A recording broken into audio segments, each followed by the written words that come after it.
Hi hello ನಮಸ್ಕಾರ, ನಾನು mister ಮಧು ಮಾತಾಡ್ತಿರೋದು. ಸೊ ಜೀವನ ಚಕ್ರ ಸುತ್ತಾನೆ ಇರುತ್ತೆ, ಕಷ್ಟ ಬರುತ್ತೆ, ಸುಖ ಬರುತ್ತೆ, ಎಲ್ಲ ಬರ್ತಾನೆ ಇರುತ್ತೆ. ಯಾವತ್ತೂ ಅಂದರೆ ಎದುರ್ಕೋಬಾರ್ದು ಅನ್ನೋದಕ್ಕೆ ಒಂದು ಎಕ್ಸಾಂಪಲು. ಓಕೆ, ಇವಾಗ ನಮ್ಮ ಜೊತೆ ಮನು ಅವರಿದ್ದಾರೆ. ಸರ್ ನಮಸ್ತೆ. ಆ್ಯಕ್ಚುಲಿ ನಿಮ್ಮ ಜೀವನದಲ್ಲಿ ಕಷ್ಟ ದಿನಗಳು ಕಳೆದೋಯ್ತು ಅಂತ ಅಂದ್ಕೊಂಡಿದ್ದೀನಿ. ಮತ್ತು ಇವಾಗ ನಿಮ್ಮದು ಹೊಸ ಹೆಜ್ಜೆ ಅಂದರೆ ಏನು ಕಷ್ಟ ದಿನಗಳನ್ನು ಕಳ್ಕೊಂಡು ಹೊಸದಾಗಿ 2 ಸಿನಿಮಾನ ಲಾಂಚ್ ಟೈಟಲ್ ಲಾಂಚ್ ಮಾಡಿದ್ದೀರಾ.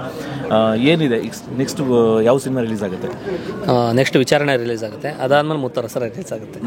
ಈಗ ವಿಚಾರಣೆ ಶೂಟಿಂಗ್ ಎಲ್ಲ ಕಂಪ್ಲೀಟ್. ಓಕೆ, ಏನು ಸ್ಟೋರಿ ಸಬ್ಜೆಕ್ಟ್ ಇಟ್ಕೊಂಡು ಮಾಡಿದ್ರು ಸರ್? ಅದು ಒಂದು ಸಸ್ಪೆನ್ಸ್ ಆಗಿದೆ. ಒಂದು ಜೈಲಲ್ಲಿ ಜೈಲು ನಡೆಯುವಂಥ ಒಂದು ಕತೆ ಅದು ವಿಚಾರಣೆ. ಇದು ಸ್ವಲ್ಪ ಹಳ್ಳಿಯಲ್ಲಿ ಒಂದು ಕಾಮಿಡಿಯಾಗಿ ಹೋಗಿ ಒಂದು ಮಾಸಲ್ಲಿ ಎಂಟು ಕೊಡುತ್ತೆ. ಸೊ ಇದು ಹಳ್ಳಿ ಸಬ್ಜೆಕ್ಟ್. ಸೊ ವಿಚಾರಣೆ ಜೈಲು ಅಂತ ಅಂದರೆ ಈ ಕಾನ್ಸೆಪ್ಟ್ ಮುಂಚೆನೇ ಗೊತ್ತಿತ್ತು? ಇಲ್ಲ, ಇದು ಈಗ ನಡೆದಿರೋದು ಕತೆ. ಇದು ಮುಂಚೆನೇ ಶೂಟಿಂಗ್ ಮುಗಿಸಿದ್ದು. ಓಕೆ, ಈಗೇನು ನಿಮ್ಮ ಜೀವನದಲ್ಲಿ ನಡೀತು ಇದಕ್ಕಿಂತ ಮುಂಚೆನೇ ಶೂಟಿಂಗ್ ಆಯಿತು? ಸೊ ಇದಕ್ಕೂ ಏನು? ಇಲ್ಲ. ಓಕೆ, ಮತ್ತು ಈಗ ನೋಡಿ, ಯಾವುದೇ ಆಗಲಿ ಕಷ್ಟ ದಿನಗಳು ಬಂದಾಗ ಮನುಷ್ಯನಿಗೆ ಪ್ರತಿಯೊಬ್ಬರು ಆಲುಗಳೊಂದು ಕಲ್ಲು ಅನ್ನೋ ಥರ ಆಗ್ತಾರೆ. ಸೊ ಇಂಥದ್ದು ದಿನಗಳಲ್ಲಿ ನಿಮಗೆ ನಿಮ್ಮ ಹಿತಶತ್ರುಗಳು ಯಾರು, ಆಮೇಲೆ ನಿಮ್ಮ ಅಂದರೆ ಜೊತೆಲಿ ಇದ್ದವರು ಈ ಥರ ಎಲ್ಲ ಮಾಡಿದ್ರು ಅಂತ ಅನ್ನೋದೇನಾದ್ರು ಮನವರಿಕೆ ಆಯ್ತಾ ನಿಮಗೆ? ಯಾರು ಏನೇ ಮಾಡಿದ್ರು ಕೂಡ ಎಲ್ರಿಗೂ ಒಳ್ಳೇದಾಗಲಿ ಅಂತ ಅಂದ್ಕೊಂಡಿದ್ದೀನಿ. ಅವ್ರು ಮಾಡಿದ್ದಕ್ಕೆ ತಾನೇ ನನಗೂ ಒಂದು ಸ್ವಲ್ಪ ಮುಂದಕ್ಕೆ ಹೆಂಗಿರ್ಬೇಕು ಅಂತ ಗೊತ್ತಾಗಿದ್ದು. ಹಂಗಾಗಿ ಅವ್ರಿಗೆಲ್ಲ ಥ್ಯಾಂಕ್ಸ್ ಹೇಳ್ತೀನಿ ಅಷ್ಟೇ. ಅಲ್ಲ, ಯಾಕೆ ಆ್ಯಕ್ಚುಲಿ ಏನಾಗುತ್ತೆ ಅಂತಂದರೆ ನಮ್ಮ ಜೊತೆನೇ ಇರ್ತಾರೆ. ಸೊ ಅವರು ನಮ್ಮನ್ನು ಯಾವಾಗ ಎಲ್ಲಿ ಹೊಡಿಬೇಕು ಅಲ್ಲಿ ಹೊಡಿತಾರೆ. ಸೊ ಆ ಥರದ್ದು ಏನಾದ್ರು ಅನುಭವ ಆಯಿತಾ?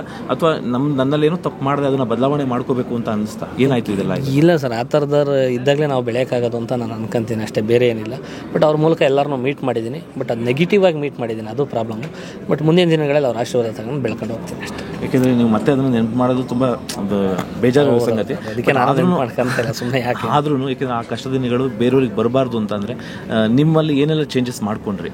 ನಮ್ಮಲ್ಲಿ ಯಾರು ಸಹವಾಸ ಮಾಡಬೇಕು, ಯಾರು ಸಹವಾಸ ಮಾಡಬಾರ್ದು ಅನ್ನೋದು, ಮಾತಾಡ್ಬೇಕಾದ್ರೆ ಎಷ್ಟು ಮಾತಾಡಬೇಕು, ಯಾರ ಆಶೀರ್ವಾದ ಇರಬೇಕು, ಯಾರು ಬೆಳೆಯೋಕ್ಕೆ ಯಾರು ಸಪೋರ್ಟ್ ಬೇಕು, ಅಷ್ಟು ಮಾತ್ರ ನಾವು ಥಿಂಕ್ ಮಾಡಿದರೆ ಕೆಲಸ ಆಗುತ್ತೆ ಅಷ್ಟೇ. ಇವಾಗ ನೋಡಿದ್ರಿ, ಈಗ ನೀವು ಆಲ್ಮೋಸ್ಟ್ ಒಂದು 15 ದಿನ ಜೈಲಲ್ಲಿದ್ರಿ.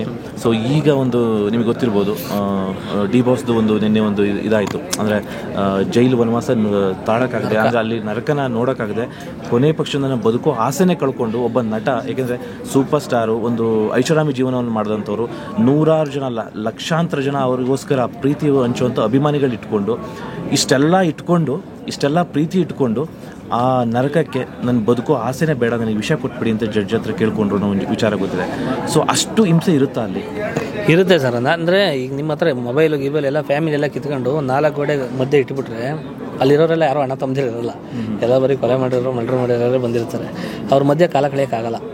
ಮೈಂಡು ಒಂದೊಂದು ನಿಮಿಷಕ್ಕೂ ಏನೇನೋ ಅನ್ನಿಸ್ತಾ ಇರುತ್ತಲ್ಲ ಒಳಗಡೆ. ನನಗೆ 15 ಸೆಕೆ ಅನಿಸಿದೆ ಅಂದಮೇಲೆ ಪಾಪ ಅವ್ರಿಗೆ ಹೆಂಗೆ ಅನಿಸಿದೆಯೋ ಗೊತ್ತಿಲ್ಲ ಪಾಪ. ಬಟ್ ಆದಷ್ಟು ಬೇಗ ಅವ್ರಿಗೆ ರಿಲೀಸ್ ಆಗಲಿ, ಕಾನೂನು ಏನಿದೆ ಅದನ್ನ ನಡೀತಾ ಅಷ್ಟೇ. ಅಲ್ಲ, ಆ್ಯಕ್ಚುಲಿ ಕೆಲವು ಬೇಸಿಕ್ ನೀಡ್ಸ್ ಅಂತ ಇರುತ್ತೆ ಜೈಲಲ್ಲಿ ಕೊಡುವಂಥದ್ದು. ಸೊ ಅದನ್ನು ಕಟ್ ಮಾಡ್ತಾರೆ ಅಥವಾ ಹೆಂಗೆ? ಎಲ್ರಿಗೂ ಇಲ್ಲ ಸರ್, ಊಟ ತಿಂಡಿ ಎಲ್ಲ 3 ಟೈಮ್ ಇದ್ದೇ ಇರುತ್ತೆ. 7 ಗಂಟೆಗೆ ಇರುತ್ತೆ, 11 ಗಂಟೆಗೆ ಇರುತ್ತೆ, 5 ಗಂಟೆಗೆ ಇರುತ್ತೆ. ನೈಟ್ ಊಟ ಇರಲ್ಲ, 5 ಗಂಟೆಗೆ ಲಾಸ್ಟು. ಮಾಮೂಲಿ ಏನಿರೋ ಊಟ ಕೊಡಬೇಕು, ಅದು ಕೊಡ್ತಾರೆ. ಅಂದರೆ ಏನು ಅಂದರೆ ನಮಗೆ ಈ ಕನ್ಸು ಕಟ್ಕೊಂಡೆಲ್ಲ ಹೋಗಿರ್ತೀವಲ್ಲ, ಹೊರಗಡೆ ಏನೋ ಒಂದು ಸಾಧನೆ ಮಾಡಿ ಇಲ್ಲ ಕನ್ಸು ಕಟ್ಕೊಂಡು ಏನೋ ಹೋದಾಗ ಒಳಗಡೆ ಮೈಂಡ್ ಸ್ವಲ್ಪ ಮಾನಸಿಕವಾಗಿ ಡಿಪ್ರೆಷನ್ ಲೆವೆಲಿಗೆ ಹೋಗ್ತಾ ಇರುತ್ತೆ. ದಿನ ಪಕ್ಕದಲ್ಲಿ ಯಾರೋ ಒಬ್ಬರು ರಿಲೀಸ್ ಆಗ್ತಾರೆ, ನನ್ನ ಕಡೆ ಯಾರೋ ಒಬ್ಬರು ರಿಲೀಸ್ ಮಾಡ್ಸೋಕೆ, ಈ ಥರದ್ದೆಲ್ಲ ಆಗುತ್ತೆ.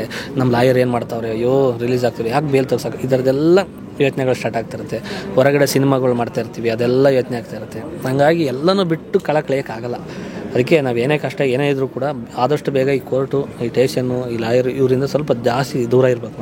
ನಾವು ಬೇಗ ಕ್ಲಿಯರ್ ಮಾಡ್ಕೋಬೇಕು. ಅದನ್ನು ಕ್ಲಿಯರ್ ಮಾಡ್ಕೊಳ್ಳಿಲ್ಲ ನಾವು ಏನೂ ಮಾಡೋಕ್ಕಾಗಲ್ಲ ಸರ್. ಸೊ ಅಲ್ಲಿ ಏಕೆಂದರೆ ಬ್ಯಾರಕ್ ಅಂತ ಇರುತ್ತಂತೆ. ಸೊ ಆ ಬ್ಯಾರಕ್ಕಿಂದ ಹೊರಗಡೆ ಬಿಡಲಿಲ್ಲ ಅಂದರೆ ಸೊ ತುಂಬ ಕಷ್ಟ ಆಗುತ್ತೆ. ಹೊರಗಡೆ ಎಲ್ಲ ಬಿಡ್ತಾರೆ ಯೂಶ್ವಲಿ?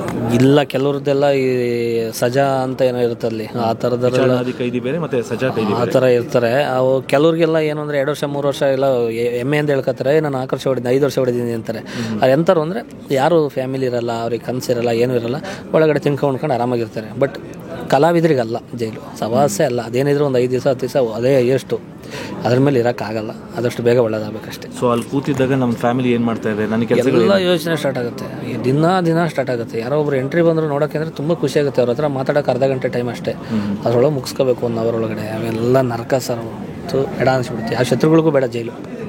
ಸೊ ಶಿವಣ್ಣ ಅವ್ರ ವಿಚಾರಕ್ಕೆ ಬಂದಾಗ ಸೊ ಶಿವಣ್ಣವ್ರನ್ನ ನೀವು ಕ್ಷಮೆ ಕೇಳಿದ್ರಿ. ಸೊ ಕ್ಷಮೆ ಕೇಳಿದ ತಕ್ಷಣ ಏನು ಹೇಳಿದ್ರು ಅವರು? ಅವ್ರು ಬಿಡಮ್ಮ, ಯಾಕಮ್ಮ ತಲೆ ಕೆಡಿಸ್ತೀಯ, ಚೆನ್ನಾಗಿರು, ಮಾಡು ಸಿನಿಮಾ, ಮತ್ತೆ ಒಳ್ಳೇದಾಗಲಿ, ಒಳ್ಳೆ ಸಿನಿಮಾ ಮಾಡು, ಚೆನ್ನಾಗಿರು ಅಂತ ಹೇಳಿದ್ರು, ಒಂದು ಆಶೀರ್ವಾದ ಮಾಡಿದರು. ನಂದು ಅವತ್ತಿಂದಲೇ ಸಿನಿಮಾ ಅನೌನ್ಸ್ ಮಾಡಬೇಕು ಅಂತ ನಾವು ಅಂದ್ಕೊಂಡಿದ್ದು. ಸೊ ಅದಾದಮೇಲೆ ನೀವು ಅಂದರೆ ಈ ಸ್ಟೆಪ್ಗಳನ್ನ ತೊಗೊಂಡಿದ್ದು? ಹೌದು, ಅವ್ರು ಕ್ಷಮಿಸೋವರೆಗೂ ನಾವು ಮಾಡ್ತಿರಲಿಲ್ಲ ಇದನ್ನ. ಅವ್ರು ಕ್ಷಮಿಸಿದ್ದೀನಿ ಅಂತ ಅಂದಮೇಲೆ ನಾವು ಸಿನಿಮಾ ಅನೌನ್ಸ್ ಮಾಡಿದ್ದು. ಸೊ ಆ ಕ್ಷಮೆ ಕೇಳೋವರೆಗೂ ನಿಮ್ಮಲ್ಲಿ ಯಾವ ರೀತಿ ಕಳವಳ ಇತ್ತು? ಅಂದರೆ ಈ 3 ಜನದ ಸ್ಟಾರ್ಗಳ ಜೊತೆ ಅಂದರೆ ಎಲ್ಲರದು ಆಯಿತು, ಧ್ರುವಣ್ಣವ್ರದ್ದು ಆಯಿತು, ದರ್ಶನ್ ಸರ್ ಫ್ಯಾನ್ಸ್ ಕಡೆಯಿಂದ ಎಲ್ಲ ಒಂದು ಸಿಕ್ತು ನಮಗೆ. ಶಿವಣ್ಣವರು ಅಂದರೆ ಸಿಗ್ತಿರಲಿಲ್ಲ, ಅಂದರೆ ಅಲ್ಲಿ ಅಮೇರಿಕಾ ಅಲ್ಲಿ ಇಲ್ಲಿ ಶೂಟಿಂಗ್ ಹೋಗಿರೋದ್ರಿಂದ ಅವ್ರಿಗೆ ಕಾಯ್ತಾನೆ ಇದ್ದು. ಆಮೇಲೆ ಲಾಸ್ಟ್ ಮೂಮೆಂಟಲ್ಲಿ ನಮ್ಮ ಇವರು ಶಿವಕುಮಾರ್ ನಾಯಕ್ ಸರ್ ಕಡೆಯಿಂದ ಫೋನ್ ಮಾಡಿದೆ ಹೀಗೆ ಅಂತ ಆಯಿತು ಅಂತ. ಆಮೇಲೆ ಸರಿ ಅಂದ್ಬಿಟ್ಟು ಇವರು ಎನ್ ಆರ್ ರಮೇಶಣ್ಣವರು ಮಾತಾಡಿಸಿದ್ರು ನನಗೆ, ಧ್ರುವಣ್ಣವ್ರ ಕೈಲೂ ಮಾತಾಡಿಸಿದ್ರು. ಆಮೇಲೆ ಕೆ ರಾಮನಾರಾಯಣ ಸರ್ ಕಡೆಯಿಂದ ಧ್ರುವಣ್ಣವ್ರಿಗೂ ಮೆಸೇಜ್ ಮಾಡಿದ್ದೆ, ಎಲ್ಲ ಆಗಿತ್ತು. ಕೊನೆಯದಾಗಿ ಶಿವಣ್ಣವ್ರದ್ದು ಹೆಂಗೆ ಕ್ಷಮಿಸ್ತಲ್ಲ, ಹೆಂಗೆ ಸಿನಿಮಾ ಮಾಡೋದು, ಹೆಂಗೆ ಅಂತ ಒಂದು ಸಲ ಗಿಲ್ಟ್ ಕಾಡ್ತಾಯಿತ್ತು. ಯಾವಾಗ ಅವ್ರು ಕ್ಷಮಿಸಿದ್ದೀನಿ ಅಂದ್ರೆ ಸಿನಿಮಾ. ಓಕೆ, ಕೊನೆಯದಾಗಿ ನಿಮ್ಮಂಥ ಯುವ ನಟರುಗಳಿಗೆ ಏನು ಹೇಳೋಕ್ಕೆ ಇಷ್ಟಪಡ್ತಾರೆ? ಯಾಕೆಂದರೆ ನಿಮ್ಮದು ಎಲ್ಲ ಅನುಭವ ಆಗಿದೆ, ಯಾಕೆಂದರೆ ಒಳ್ಳೆ ಟ್ಯಾಲೆಂಟ್ ಇದೆ, ನಿಮ್ಮಲ್ಲಿ ಒಳ್ಳೆ ಪ್ರತಿಭೆ ಇದೆ, ಎಲ್ಲ ಇದೆ, ಒಳ್ಳೆ ಸಿನಿಮಾ ಬಂತು, ಸಿನಿಮಾನೂ ಚೆನ್ನಾಗಿದೆ ಅಂತ ಒಳ್ಳೆ ರೆಸ್ಪಾನ್ಸ್ ಬಂತು. ಬಟ್ ಅಂಥ ಟೈಮಲ್ಲಿ ನಿಮಗೊಂದು ಕೆಟ್ಟ ಗಳಿಗೆ ಬಂತು. ಸೊ ಯುವ ನಟರಿಗೆ ಏನು ಕಿವಿ ಮಾತು ಹೇಳೋಕ್ಕೆ ಇಷ್ಟಪಡ್ತಾರೆ? ಈ ಯುವ ನಟರಿಗೆ ಏನು ಹೇಳೋಕ್ಕಾಗಲ್ಲ. ನಂದು ಏನು ನಡೆದಿದೆ ಅದು ಬರೀ ವೀಡಿಯೋಗಳು ನೋಡ್ಕೊಂಡ್ರೆ ಸಾಕು, ಅವರೇ ಕಲ್ತ್ಕೊಬಿಡ್ತಾರೆ. ಇನ್ನು ಯಾರ ಜೊತೆ ಹೆಂಗೆ ಮಾತಾಡಬೇಕು, ರೆಕಾರ್ಡ್ ಆಗ್ತಾವ, ಹೆಂಗೆ ಏನು ಕತೆ, ಎಲ್ಲ ಹುಷಾರಾಗಿರ್ಬೇಕು ಅಂತ ಹೇಳ್ತಾರೆ ಅಷ್ಟೇ. ಸೊ ಹುಷಾರಾಗಿ ಹೆಜ್ಜೆ ಇಡಬೇಕು ಅಂತ ಅಷ್ಟೇ. Thank you. All the best. First of all ನಿಮಗೆ ಹ್ಯಾಪಿ ಬರ್ಡೇ. ಸೊ ಈ ಬರ್ಡೇಯಿಂದ ನಿಮ್ಮ ಜೀವನ ತುಂಬ ಚೆನ್ನಾಗಿರಲಿ.